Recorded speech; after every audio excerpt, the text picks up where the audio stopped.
Então, bom dia, Dr. António Castanho. Muito obrigada por estar aqui conosco na página Criminologia Dinâmica. Eu vou começar por fazer uma breve apresentação. Vou cortar muito daquilo que é o seu currículo, porque realmente havia muito a dizer. Claro. Então, vou só abreviar. Então, o Dr. António Castanho é técnico superior no Ministério da Administração Interna, com funções no âmbito da investigação, planeamento e análise prospectiva em assuntos de segurança interna, essencialmente em temáticas relacionadas com a avaliação de risco, policiamento, homicídios e violência doméstica e assuntos relacionados com crianças e jovens. É professor convidado no Instituto Superior de Psicologia Aplicada, no Instituto Jean Piaget, em temas relacionados com violência interpessoal e tratamento do trauma. É coautor do Manual de Policiamento de Violência Doméstica e da Ficha de Avaliação de Risco em uso pelas Forças de Segurança. É psicólogo clínico e psicoterapeuta. É membro da equipa de análise retrospectiva de homicídios em violência doméstica, representante designado pelo Ministério da Administração Interna. Exerce funções de investigação criminal desempenhadas na Polícia de Segurança Pública e membro da Comissão de Proteção de Crianças e Jovens.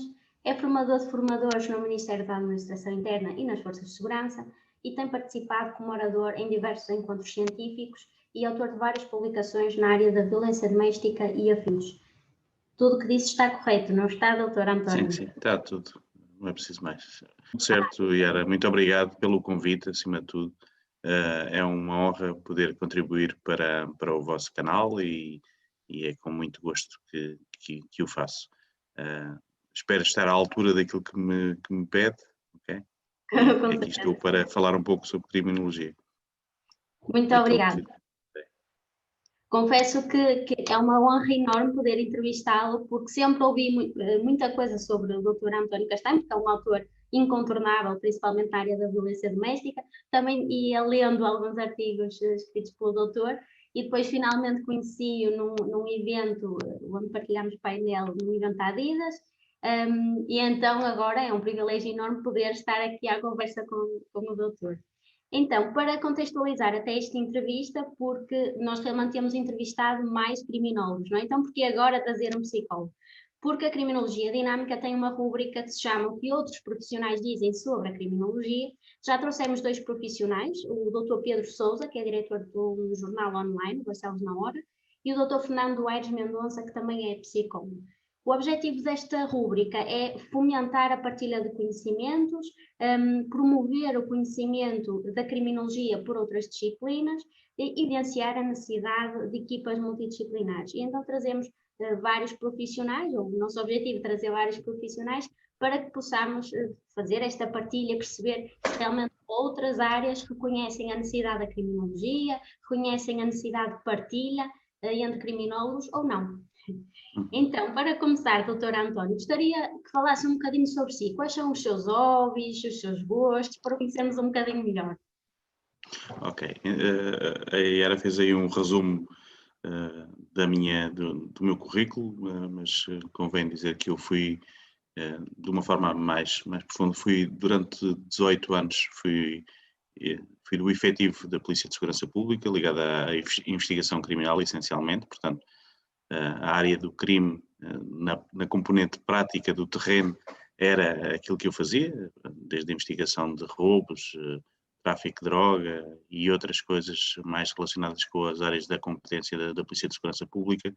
Fiz também parte de uma missão de paz no âmbito das Nações Unidas em Timor-Leste, em 2000, onde também chegamos ao território quando aquilo tinha acabado de ser completamente devastado pelas tropas indonésias, quando foi do referendo de 1999, e aí investiguei também muitos homicídios que ocorreram no território, ocorreram centenas de mortes, e mais tarde já depois de regressar, ingressei então, decidi que tinha que mudar um pouco e queria fazer mais alguma coisa, e foi aí que iniciei os meus estudos em psicologia. E nessa altura, quando concluí os estudos, passei então a desempenhar funções na divisão de psicologia da PSP, onde acompanhava profissionais de polícia, formação, incidentes críticos, suicídios. Fiz todo esse caminho e simultaneamente passei a representar a Polícia de Segurança Pública também na Comissão de Proteção de Crianças e Jovens em Almada. Bom, esse foi o meu percurso. Depois, quando passei, o resto já falou e não me vou alargar muito sobre isso, mas perguntou-me sobre os meus interesses e os meus hobbies. Continuam a ser, e em prol daquilo que acabou de dizer, muito na área das crianças e da violência doméstica. Eu acredito, e em relação aos hobbies, eu diria que isto é quase um hobby para mim, não é? Porque eu, de facto, tenho muito gosto em estar sempre a estudar e a pensar de que forma é que posso contribuir com a minha ação para minorar o sofrimento do outro.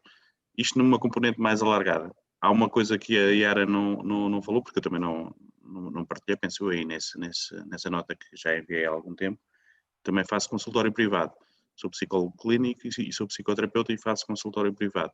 E é no consultório privado que não perco o contacto com o terreno, que eu acho que é muito importante na prática de qualquer profissional nas áreas sociais, nomeadamente com certeza na área da criminologia, será muito importante para o criminólogo fazer esse tipo de trabalho, o contacto com o terreno. Esta área da psicologia de consultório, clínica privada, permite-me conhecer mais as pessoas, nomeadamente ainda no campo da violência doméstica, na influência que a violência doméstica tem na vida das pessoas, desde tenra idade, desde que são crianças, e perceber que muitas das patologias e dos comportamentos, até criminais, de muitas pessoas passaram por experiências adversas na infância e como a Yara deve saber também, como eu, que muitos dos comportamentos criminais, se nós formos analisar o percurso de vida dos criminosos, das pessoas que praticam crimes, tiveram muitas vezes, frequentemente, uma vida complicada, experiências de infância adversas, e portanto eu encontro muito disto no consultório. Tenho 3 filhos, também são um grande hobby, eu não diria um hobby, mas são as pessoas que me preenchem, não é? Sou casado, tenho 3 filhos e, portanto, acompanho-os com muito entusiasmo em tudo aquilo que eles fazem. Tenho 2 cães também e pronto, gosto muito de cinema, gosto muito de ler, sempre que posso. Agora, à semelhança da restante população que pode também, infelizmente nem todos podemos fazer isto, porque o nosso país não nos permite, gosto muito de passear, gosto muito de viajar ao estrangeiro e de estar com os amigos. Gosto muito sempre que tenha a oportunidade também de estar com os amigos e esses são os meus hobbies principais. Cinema, leitura, estar com os amigos e viagens. Na sua página do Facebook escreveu esta frase que vou traduzir, diz mais ou menos isto: ria sempre que puder, é um remédio barato. Não acha mesmo que o riso é uma terapia? É, claramente. Se nós conseguirmos ter esse espírito e nos fizermos rodear de pessoas que tenham esse espírito, será com certeza uma forma de enfrentar melhor os problemas. Uma gargalhada, e eu sinto isso no meu corpo todos os dias, ajuda a enfrentar claramente os problemas. E é importante. O humor é o contrário, o bom humor, eu diria, a gargalhada genuína, é o contrário da depressão, não é? É o contrário da tristeza. Os processos de luto e tudo o resto são coisas que têm que ser vividas e temos que ter tristeza associada, obviamente, não podemos passar por isso, mas se nós conseguirmos, de facto, rodear-nos de pessoas que têm bom humor, boa energia e consigamos participar também, eu acho que é um bom caminho e é barato, como diz, uma terapia barata. Mas como psicólogo e como investigador na área da violência doméstica e de outras áreas, tem contacto diário com o sofrimento. Como é que se consegue lidar com isto? Já tem muitos anos de experiência, não é? Acredito que a experiência também foi dando alguma ajuda, mas como é que se lida com o sofrimento diariamente? Olha, de facto, eu costumo dizer, não sei se disse na conferência para a qual fui convidada na Universidade de Fernando Pessoa, aí em cima, costumo dizer muitas vezes, eu acho que tenho uma vantagem em relação uma vantagem que eu não a procurei, mas que me aconteceu na vida, em relação a muitas outras pessoas que estudam este tipo de fenómenos e o fenómeno da violência doméstica. Foi o meu percurso enquanto polícia e que lidei com muito sofrimento. depois a componente teórica, que também me ajudou muito a compreender a outra parte que me faltava, e faltava-me bastante, não é? Perceber as dinâmicas, os comportamentos humanos, as razões, tudo, não é? Que tem a ver com a psicologia. E isto ajuda-me no meu trabalho diário, quer nas formações, quer na investigação, E depois tenho, e porque não perdi, e não quero perder, este contacto diário com o sofrimento em consultório. Como é que eu lido com isto? Acreditando sempre que a minha ação pode mudar a vida daquela pessoa. E a gratificação que eu sinto todos os dias no fim de uma consulta ou no fim de um acompanhamento, por exemplo, em consultório, saber que aquela pessoa entrou de uma determinada forma e que pela ação que tivemos os dois, pela relação que tivemos os dois, saiu dali um pouco melhor ou bastante melhor, para mim ajuda-me a lidar com o sofrimento. Continuo a sofrer, há casos que eu trago para casa ou que eu penso e que são bastante complicados. Às vezes a minha mulher diz-me isto muitas vezes, não sei como é que tu consegues, passas o dia a lidar com as pessoas e a estudar estas coisas e à noite ainda és capaz de estar a ver um documentário ou uma série que tenha a ver com estas coisas. Não sei porque é que não desligas, não vês uma coisa assim. Às vezes vejo comédias e vejo filmes de ação e leio outras coisas, mas faço isto porque acho que vai ajudar. E esta gratificação, acho que a gratificação é uma componente que me move e que me ajuda a lidar com o sofrimento. Quando tenho casos mais complicados, coisas que de facto sinto que me estão a afetar de alguma maneira ou que eu não consigo sozinho lidar, porque isso acontece também, a intervisão ou a supervisão com outros colegas ajuda bastante também a lidar com isto. Fiz o meu processo também, eu penso que as pessoas saibam que os psicólogos e as psicólogas fazem processos de psicoterapia também, muitas vezes, e também já fiz o meu processo, e isso é importante para nós também corrigirmos e conseguirmos de alguma forma aligeirar ou melhorar as nossas relações e perceber que muitas vezes aquilo que sentimos tem a ver com os nossos processos internos e não tem a ver com a pessoa que está à nossa frente. Portanto, é a forma como eu lido com o sofrimento, sempre acreditando que é possível fazer melhor. Exato. Bem, mas em tempo de pandemia, sentiu que as pessoas procuravam mais apoio psicológico ou cada um tentou viver as coisas à sua maneira e as pessoas acabaram por se fechar mais? Qual é a sua sensação? Acho que as duas coisas era. Acho que houve uma maior procura, existiu de facto uma maior procura da psicologia, com assuntos relacionados com ansiedades prévias, com pessoas que já tinham uma história prévia e, portanto, que já estavam ali no limbo, não é? Ou outras que já tinham procurado tratamento voltaram a procurar, e depois pessoas que ainda não procuraram, mas que eu acho que muitas ainda vão procurar, porque de facto isto vai introduzir uma coisa bastante diferente, uma forma de comportamento bastante diferente nas pessoas em geral. E eu noto que as pessoas, e penso que todos notamos que as pessoas estão mais receosas, nos comportamentos sociais que eram mais expansivos estão mais retraídas, e isto, uma coisa é nós fazermos isto durante 2 meses, porque sabemos que temos um fim à vista, outra coisa é aquilo que já está a acontecer há bastante tempo. Portanto, diria das duas formas, as pessoas estão mais retraídas, estão mais fechadas sobre si, procuram menos o contacto. Eu acho que a própria máscara também retira muito daquilo que é a nossa componente essencial, que é o sorriso, que é a expressão facial, e as pessoas não conseguem muitas vezes identificar o que é que está no outro, que está à frente. Dificulta também o contacto, não sei se já teve essa experiência, a verbalização, muitas vezes temos que repetir mais vezes porque as pessoas não percebem o que é que estamos a dizer.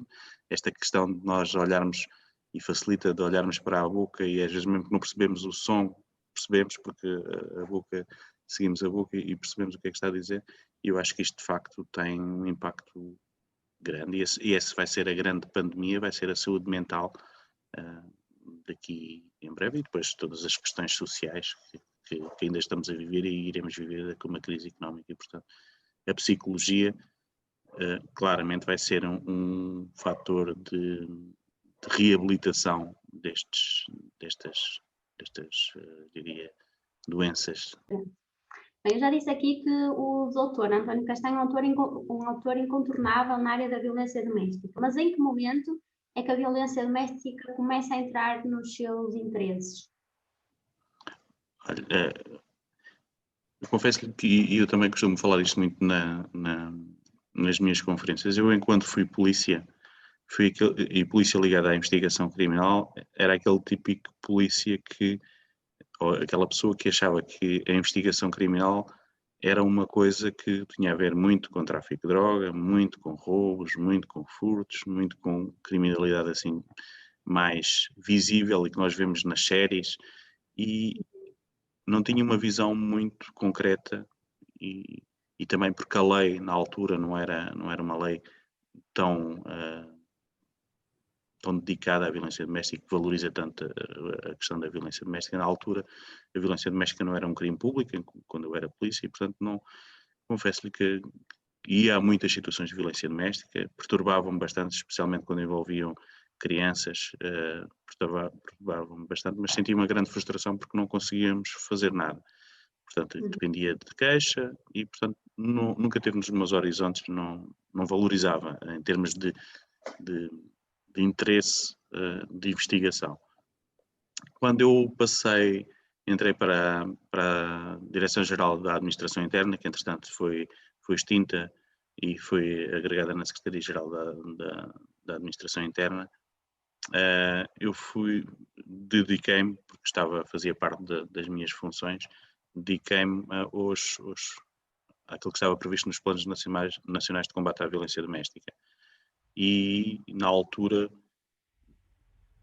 fui logo envolvido num dos projetos marcantes, não é? Da nossa prática, que foi a avaliação de risco.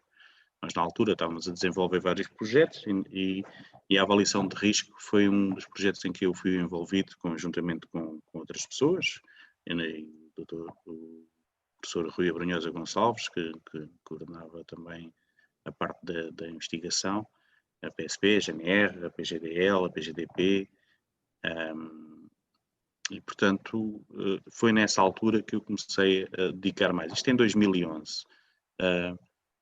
Posso lhe dizer que, por exemplo, nessa altura, quando estávamos a fazer a validação científica do instrumento, passou por inúmeros processos.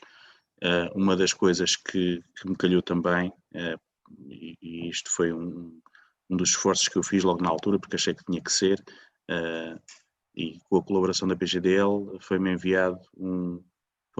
foram-nos enviados uns 50 e poucos homicídios em violência doméstica, processos, e na altura o objetivo seria perceber quais eram os fatores de risco que apareciam naqueles homicídios que já tinham sido transitados em julgado, e eu percebi nessa altura que, isto respondendo claramente à sua pergunta, porque é que isto me mexeu mais comigo e ainda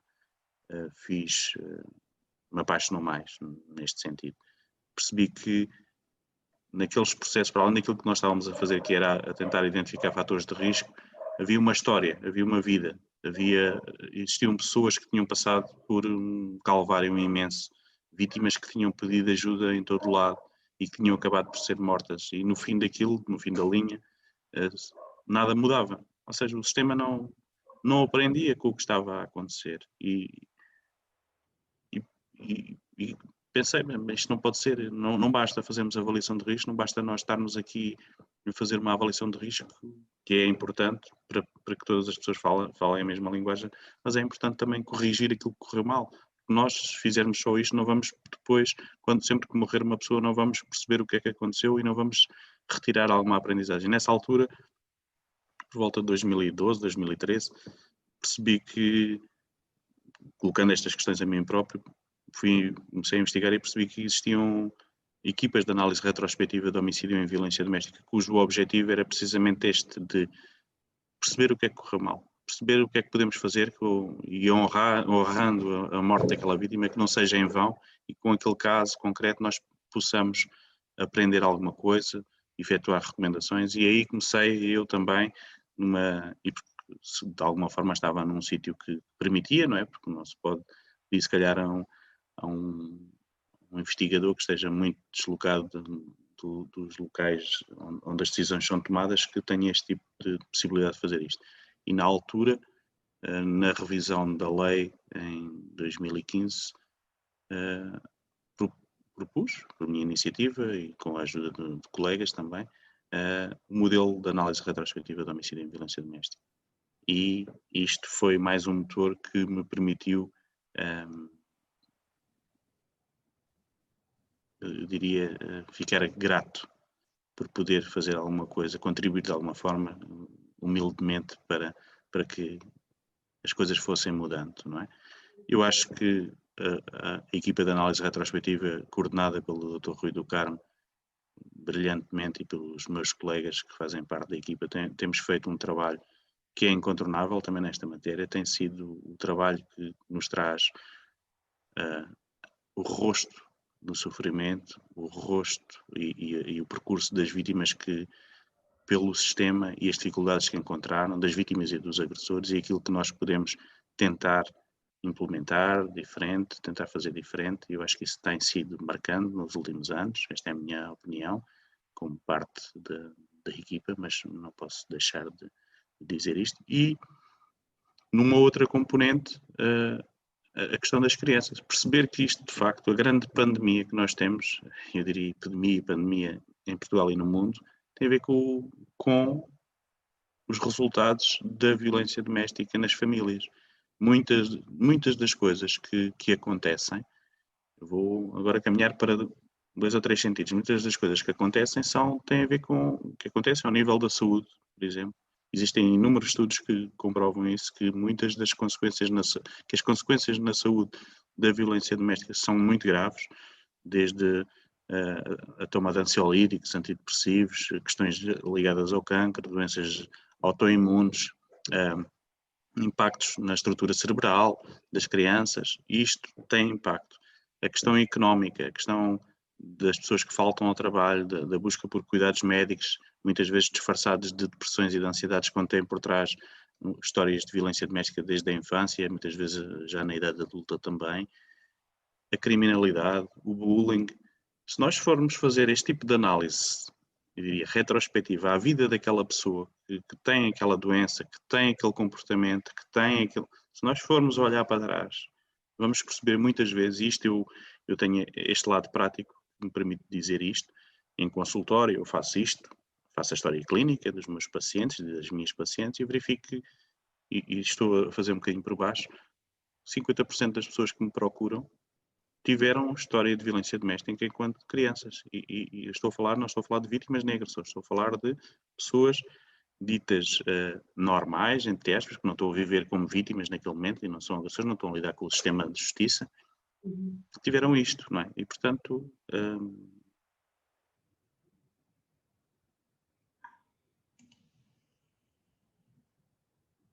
e o interesse, como é que o interesse surgiu, não é? Sim, obrigada.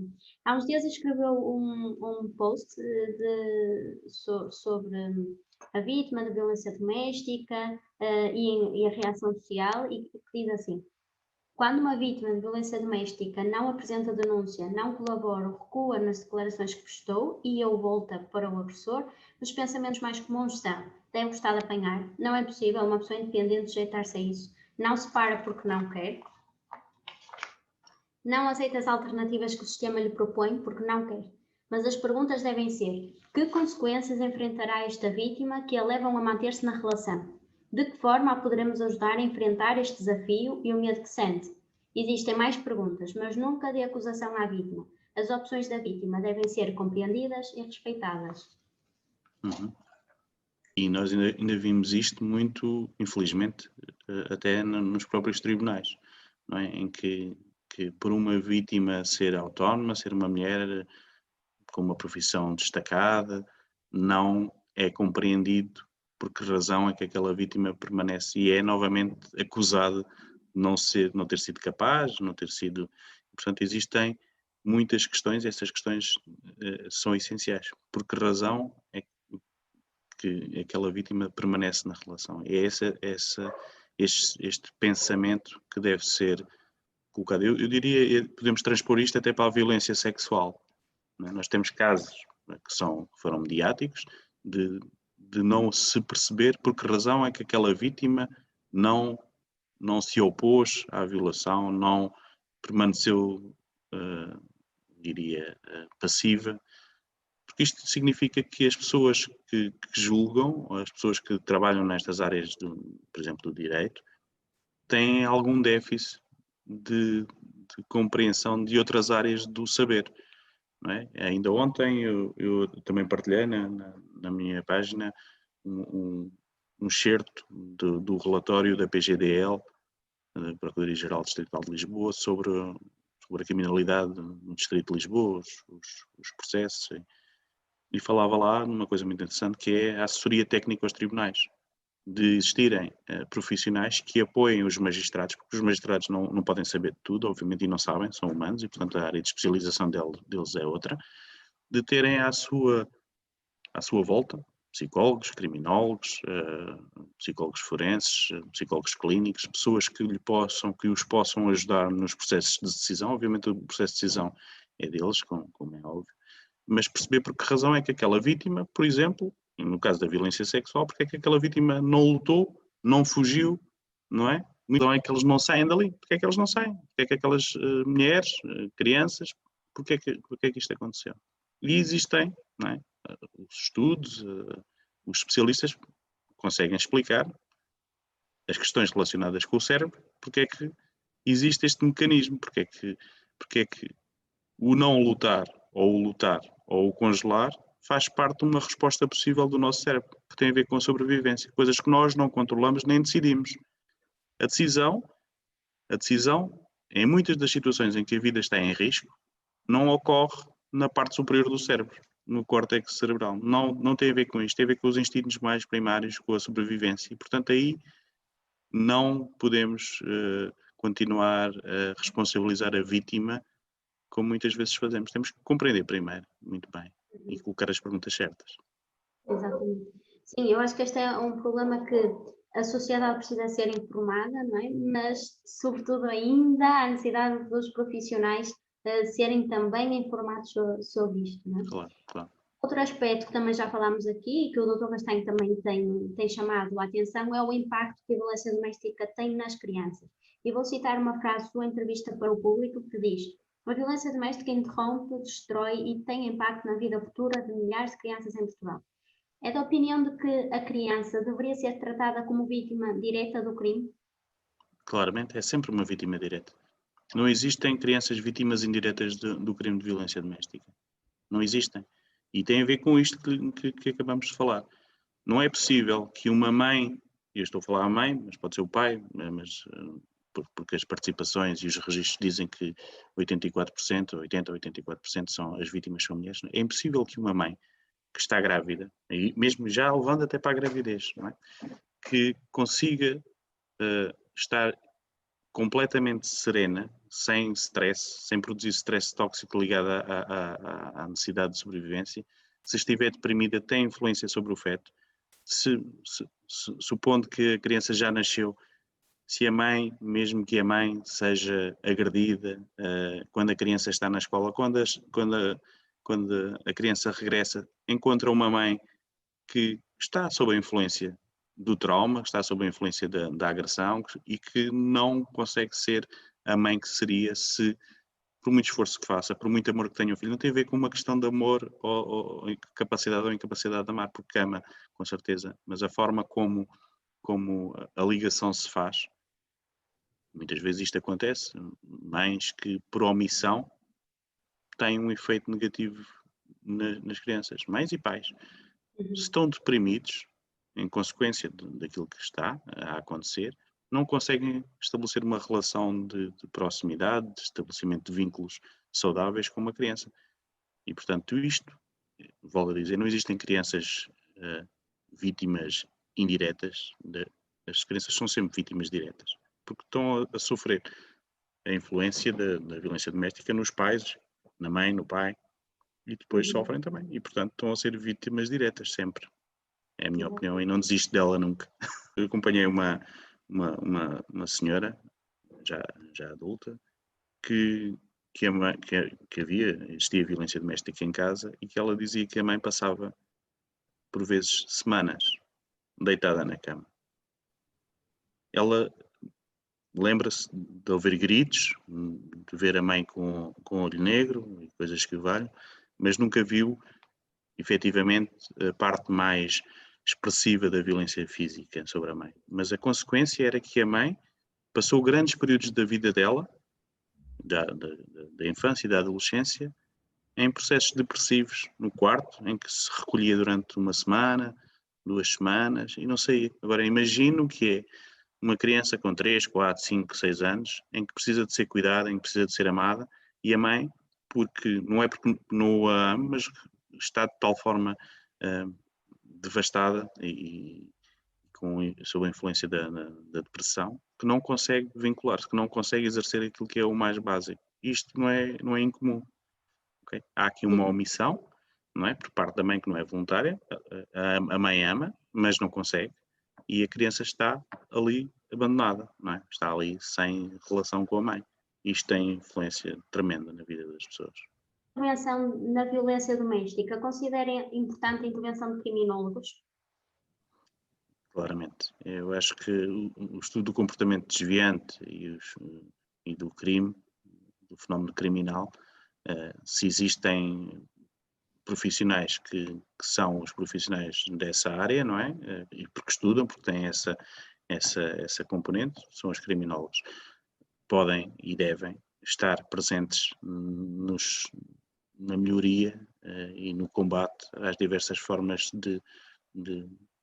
eu diria, de doença sistémica e de problemas sociais.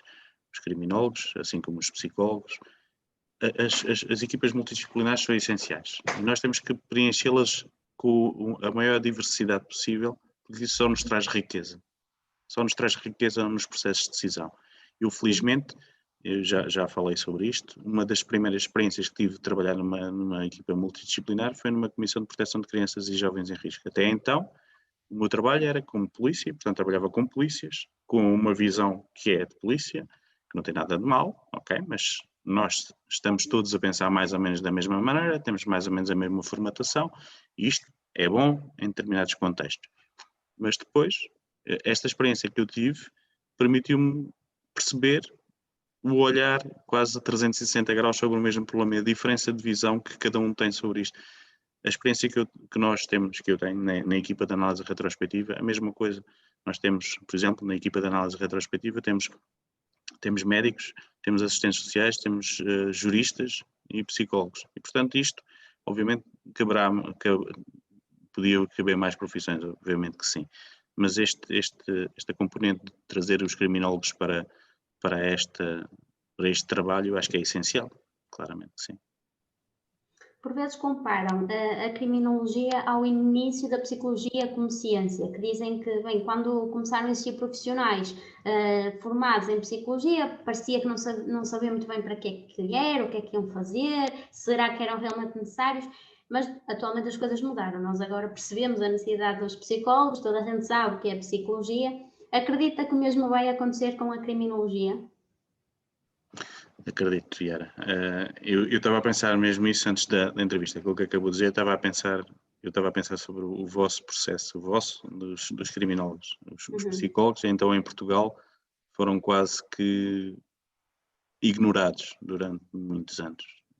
Reduziam-se à prática privada, não é? Às aulas, nas faculdades, e nos processos de decisão e não eram ouvidos em muitas situações. Hoje são incontornáveis, felizmente, muito pelo trabalho de muitos psicólogos que fizeram a sua caminhada individual, mas também pela constituição da Associação para a Ordem, na altura, e depois da Ordem dos Psicólogos. Isso veio trazer uma grande visibilidade e um discurso único e uma força tremenda. Mas isto implica muito trabalho, provar que efetivamente o trabalho da especialidade, da especialização numa determinada área é essencial, mostrar que efetivamente faz sentido.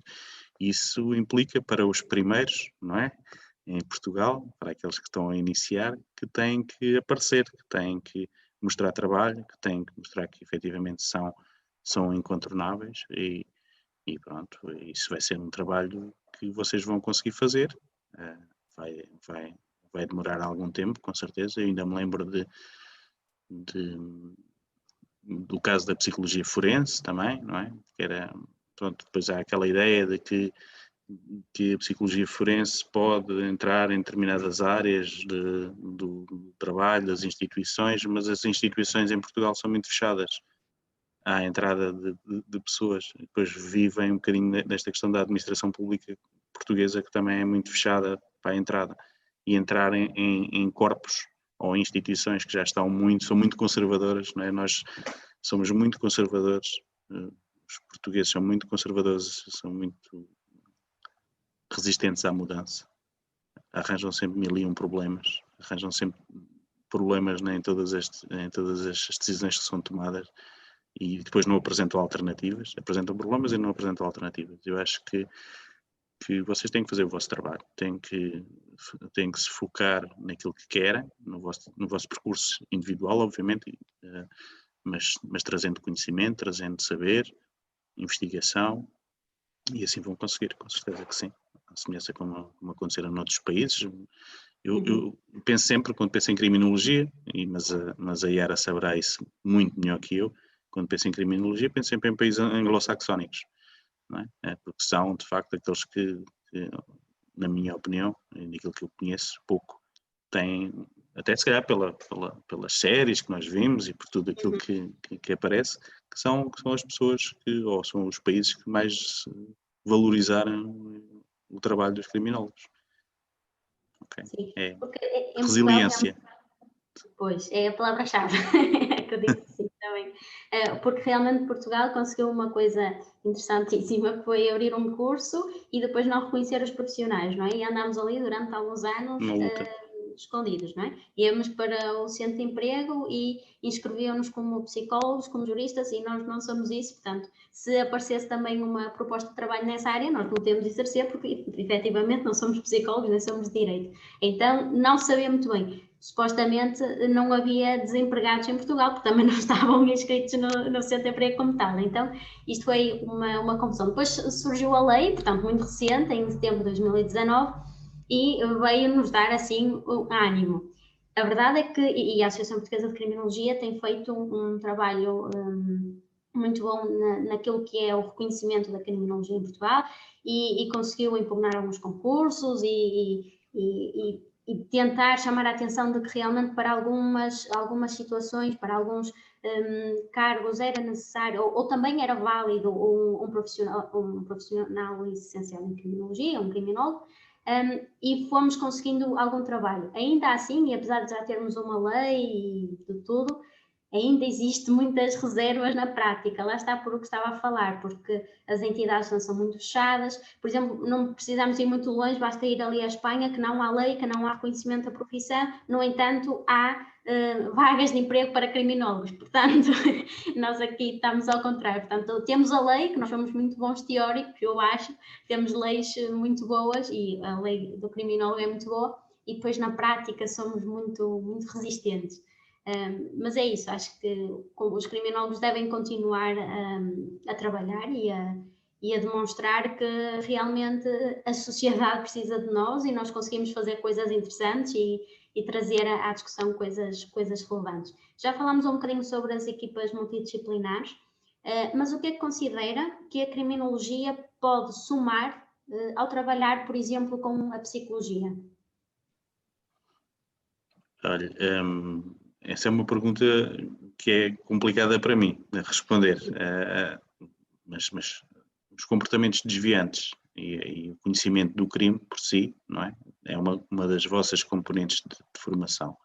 E, portanto, os psicólogos, nós podemos dizer, ok, os psicólogos criminais, os psicólogos forenses também tocam aí alguma coisa, mas isso é um trabalho que eu diria que vão ter que ser os criminólogos a encontrar as linhas diferenciadoras. Não é? É difícil para mim, Yara, sinceramente, eu dizer-lhe em quê.